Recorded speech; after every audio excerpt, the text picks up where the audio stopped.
Welcome everybody, half hour after starting time to the January 26th Raymond Conservation Commission meeting. We ran over a little bit with a Raymond Community Forest meeting that we just had, and so we'll want to give you an update on where that project is at and where we need to go to bring it to completion. We also we'll have a quick update from Bill Fraser on the progress at Morgan Meadow with putting up a kiosk, and also just have a Raymond resident here from Thomas Pond that was joining us for the Raymond Community Forest meeting, and Chuck is going to share some observations and interests briefly about forest management and how that ties into regional and national environmental management and climate related issues. So with that, are we good, Bill, to start on RCF stuff? All right. Where do we want to start? Let's see. First up, we have... I have this on the screen now. That's on the screen now? Yes. Good. Oh, and we're not on the screen. That's good. That's correct. That's good. Hello, Raymond. My name is Bill Fraser. I'm on the Conservation Commission and also the town videographer for these meetings. Right now you cannot see us, and on the screen you see the kiosk at Morgan Meadow with better pictures coming in the spring, hopefully. It's up. The support boards have been removed. The cement's dry. It's secure. I have a piece of Lexan, which is a type of plexiglass that won't crack or shatter or withstands cold temperatures better than just plexiglass. Have that ready to go to be mounted, and at some point John Rand, myself, and Scott Lindsay from IF&W, we're going to get some simple maps up there to lay out the meadow and the trails in the meadow. The kiosk was in place on Halloween, and we're just a little bit slow in getting the mapping that we want published. But hopefully late winter, early spring, that'll be up. And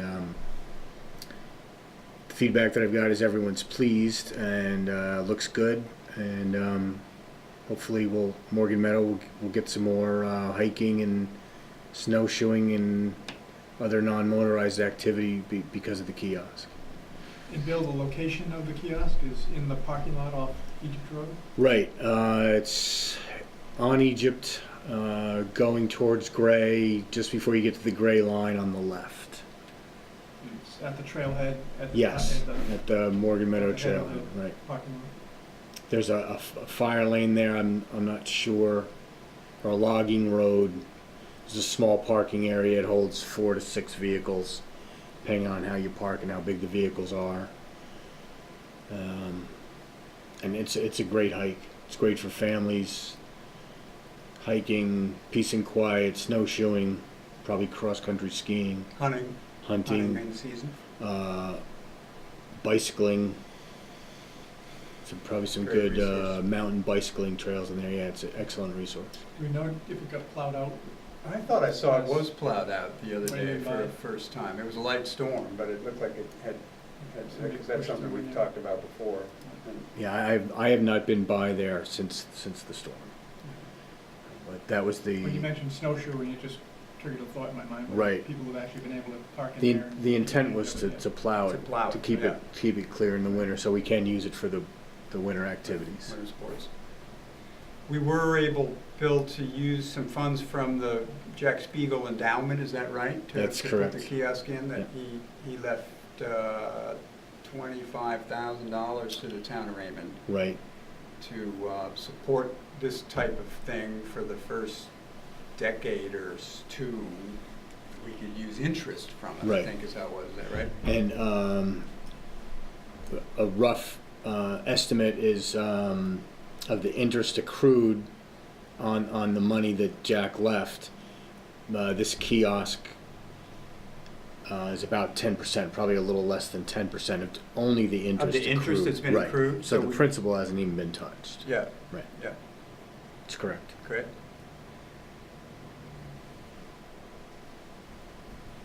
Jack was the landowner in 1989 and before of Morgan Meadow, just for the background, everybody probably already knows it, but 1,100 acres off Egypt Road in Raymond, and that was one of the first Land for Maine Futures purchases in the state. Not the first, but one of the early ones.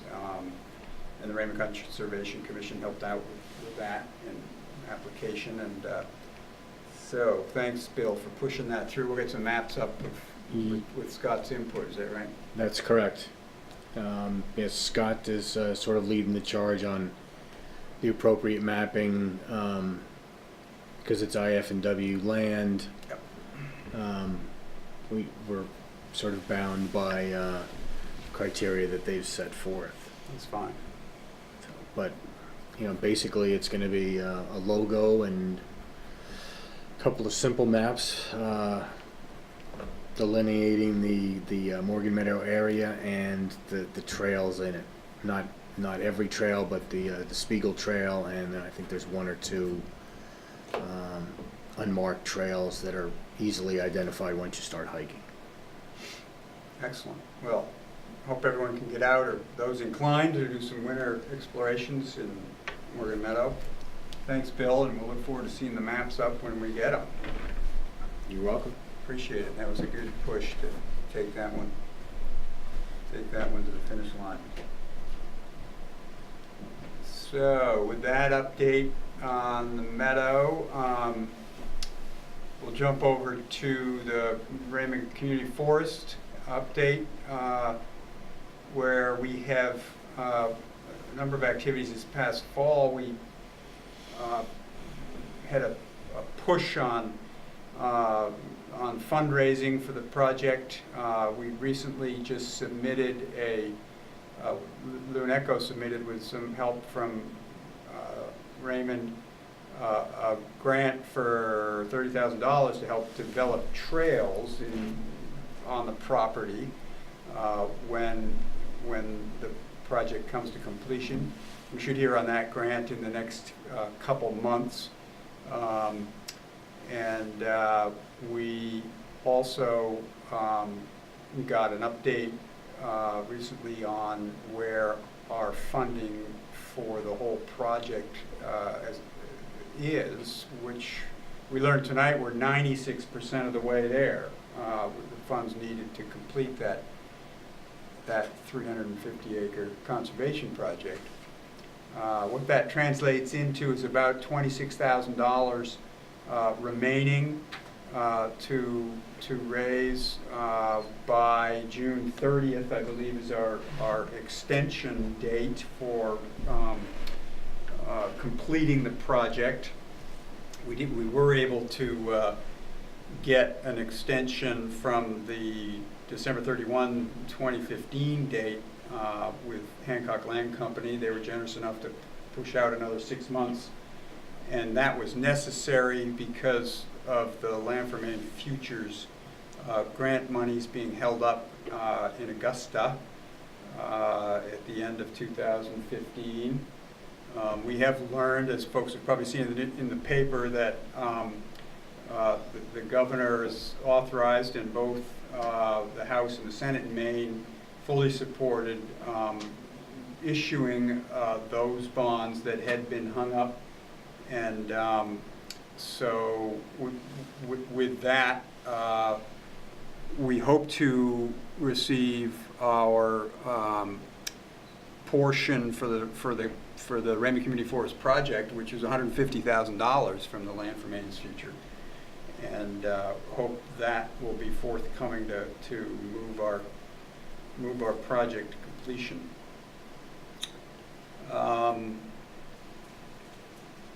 What else do we want to touch on, Russ? Anything on the I'd just forest say, project? just to reiterate, the overwhelming support in the legislature of reissuing the bonds that had lapsed at the end of 2015.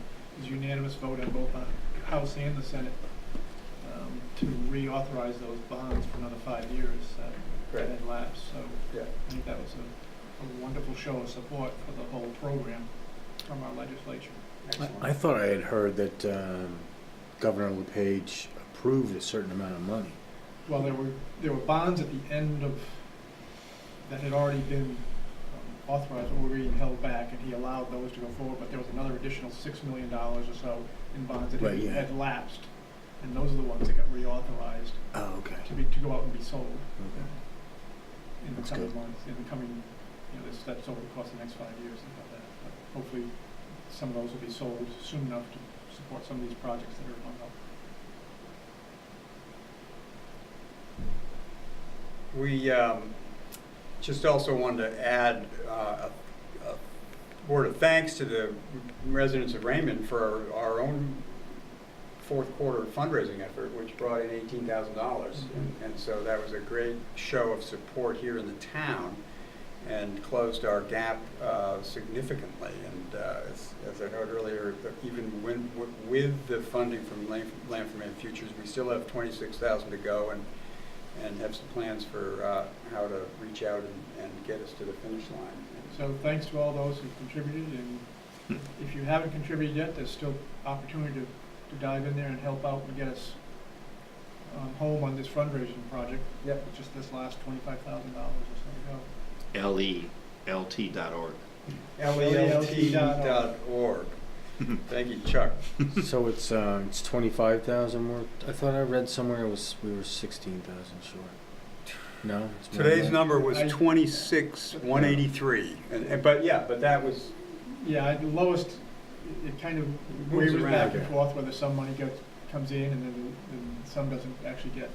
Oh, right. Okay. So Given it's been money's pledged, pledged so- and then it hasn't been Yeah. collected. Okay. That's right. So it's kind of floating in around 25,000 right now. But that's a good round you know, number. you go back to the beginning of December, and we were up around 50,000. So Right. Yeah. I think we were in that 45,000. November's meeting was, I think it was 56 or 55 That's short. right. So. Yeah. That's right. There was a big surge from Yeah. the letter that went out. Campaign and And some other contributions. some other- So we're down the home stretch. We're on just the home gonna stretch. It's going to be a great project. And pull that last $26,000 together.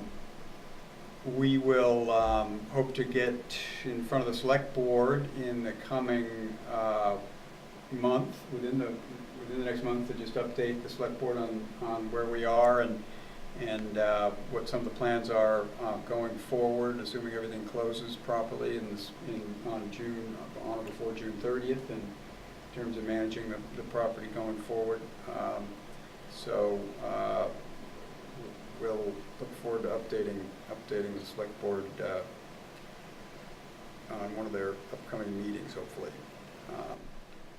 So that's about all we had for the two big projects that are going here through the Conservation Commission. But Chuck Kuhn from Thomas Pond was joined us tonight. He's had an interest in the Raymond Community Forest project and an interest in Moon Echo Land Trust. So he shared some information that we thought we'd let him share with the Conservation Commission tonight, briefly, just on some of his observations of forest management and how it ties into climate. And it sounded like some pretty interesting material that Chuck is exploring, and we'll pass it over to Chuck to let him share with the listeners what he's learning about forests. Well, I'm recently retired. The company I retired from, I co-founded with a atmospheric physicist, and we ended up building the single largest, most comprehensive database of climate and weather data globally for the last almost 40 years, and have become accepted by the U.S. intelligence community as their primary source of historical weather data. So it's an amazing database, but in doing that, I learned a great deal more than the average person about the impact of the greenhouse gases and carbon dioxide in particular up in the atmosphere and how it's causing climate change, and became pretty, I understand that system, like I say, better than most, but while the Paris conference and all the talk is about reducing the amount of carbon we're putting into the atmosphere through burning fossil fuels, I'm interested in taking the carbon out because I can't influence what utilities do and all that. But it turns out the single most reliable sink of carbon, most reliable process that pulls carbon out of the air outside of the oceans, which is a very complex system, are undeveloped land. Growing forests and wetlands in particular pull by far the most, about 100 times more than any other process that we have, more carbon out of the air every minute, every day than anything else. So I thought a very good use of my retired time would be to explore how to increase and enhance the conservation, particularly of forests and wetlands. Since in Raymond, starting with Luneco Land Trust and the Raymond Community Forest, which I've joined both, but I'm interested very much in applying the system engineering approach we used in the global climate data world to figuring out how, through a process of education and cooperation and high tech, we can't get all the players together to accelerate, particularly the funding of acquiring and conserving large tracts of land, or even aggregating small tracts of land, in order to do, besides all the recreation and sustainable forestry use, to enhance pulling carbon out of the air. So, That's fascinating. real simple. Chuck, do you have a sense of the portions of forest areas, the sink that provides compared to the ocean? I mean, we know the ocean's whatever. The ocean's the biggest, but planet. it's very complex because it has to do with little teeny creatures in the ocean, and it's very susceptible to temperature, and the oceans are absorbing most of the heat. The global warming was a misnomer. What's warming is the oceans. Yeah. Because the oceans are warmer, the climate is changing and becomes far more extreme. But that also impacts the heating of the oceans, impacts the activities and the viabilities of the little creatures, Yeah. that actually absorb carbon dioxide, and it's also something I can't do anything. Right. Okay. Right. But you can do something with land 1 acre at a time. Okay, you can keep it from being developed, and you can enhance its use for not turning into asphalt. Right. Right now, roughly, and it takes a lot of. I still have more work to do here, but roughly we're putting 3,000 metric tons of carbon into the atmosphere every year, and the global forested land pulls 1,000 metric tons out. So it's now the nearest second sink outside of the oceans is only pulling a few hundred metric tons out. Yeah. Okay, so it's huge. It'd be good to expand that, although there's going to have to be other techniques developed for taking Right. carbon out of the air, Right. and then you got to put it somewhere. But that's another story. So. Trees do a pretty nice Trees job. do a pretty nice job on their own. Yes. Yeah. What's the name of your company? Is that a The private company or is that it- I just a minority shareholder now is Weather Analytics. And they're online? They got a website? Oh, yeah, they got a website. Yeah, you can't, they're really not, they're geared for large, government and insurance companies And and users. agricultural Yeah. users and Yeah. all that. It's for, and although I guess they're getting into, cars have become roaming digital devices now. And having weather alerts of Yeah. conditions, broadcast, I think they're also gonna be doing that. So it's How big's the company? about 50 people. Are they in Massachusetts? Now they're in Bethesda, Maryland, and New Hampshire, Gotcha. just over the main board. Gotcha. Cool. All right. Well, appreciate that information, Chuck, and add some high intellect and high tech to our RCC meeting.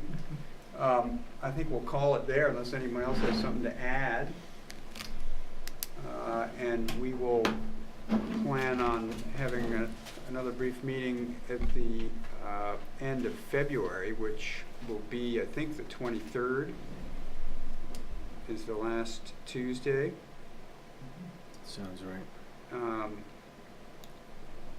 And we will be hot out of a meeting with the Forest Project, so we'll have an update on that, and hopefully we'll have met with the selectmen also to get a sense of town's interest and involvement in helping to manage the forest as we go forward.